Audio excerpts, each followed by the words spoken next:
चलना मुनि के दाई वो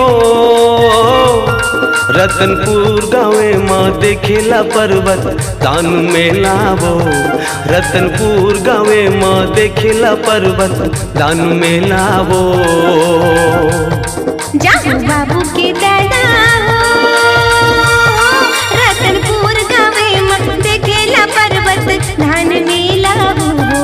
रतनपुर गाँवे माँ देखेला पर्वत दान में लावो। जल्दी हो जाती यार बाई, जल्दी हो जाती यार बाई, जाबुल माई पिल्लावो। जाहू बाबू के दादा हो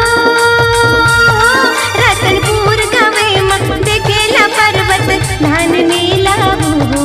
रतनपुर गाँवे माँ देखेला पर्वत दान में लावो।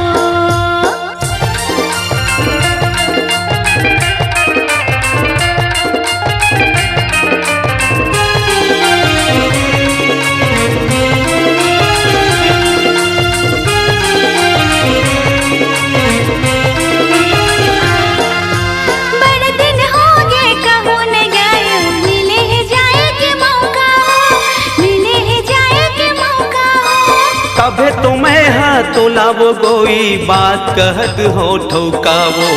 तबे तुम्हें हाथों लावो रानी बात कहत हो ठोकावो।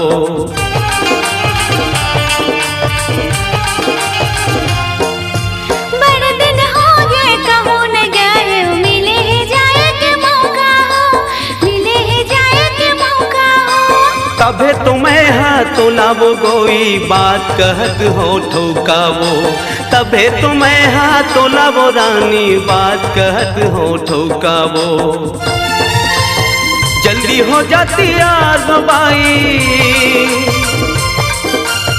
जल्दी हो जाती यार बाई, जाबुल माई पिल्लावो। जाहू बाबू के दादा हो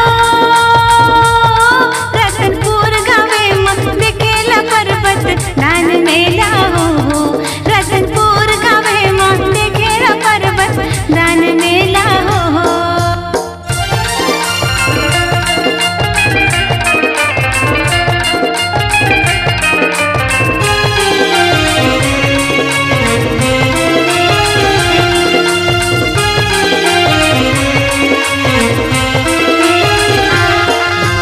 झन करते अबेर देखे नहीं पाबो शोभाया काला, नहीं पाबो शोभाया काला। रुपया पैसा ओन्हा कपड़ा जोरा था घटरी मोटराला। रुपया पैसा ओन्हा कपड़ा जोरा था घटरी मोटराला।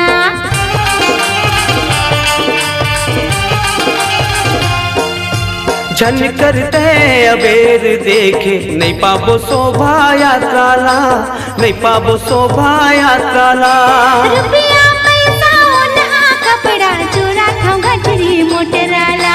रुपया पैसा ओन्हा कपड़ा जोरा था घटरी मोटराला। जल्दी हो जाती यार बाई, जल्दी हो जाती यार बाई, जाबुल माई पिल्लावो। जाहू बाबू के दादा हो रतनपुर गाँवे माँ देखेला पर्वत दान में लावो। रतनपुर गाँवे माँ देखेला पर्वत दान में लावो।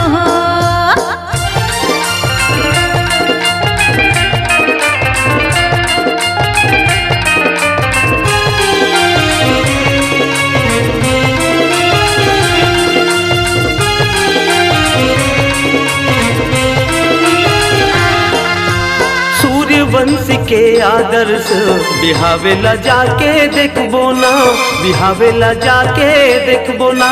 बिटिया बेटवा दामन बहुरिया के डूबी चाचा और टिकबो ना। बिटिया बेटवा दामन बहुरिया के डूबी चाचा और टिकबो ना।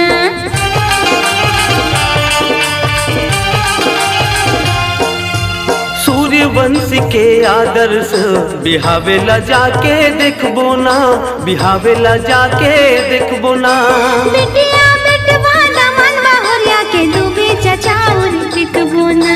बिटिया बेटवा दामन बहुरिया के डूबे चचाउर टिकबो ना।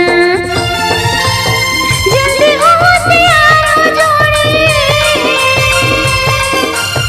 जल्दी हो तैयार हो जोड़ी, जामुन माए पिल्ला हो। चलना लूमी के दाई वो रतनपुर गाँवे माँ देखेला पर्वत तान मेला वो। रतनपुर गाँवे माँ देखेला पर्वत तान मेला वो। जामुन बाबू के दादा हो, रतनपुर गाँवे माँ देखेला पर्वत दान मेला हो। रतनपुर गाँवे माँ देखेला पर्वत दान मेला हो। रतनपुर गाँवे माँ देखेला पर्वत तान मेला वो। रतनपुर गाँवे माँ देखेला पर्वत दान मेला हो। रतनपुर गाँवे माँ देखेला पर्वत तान मेला हो।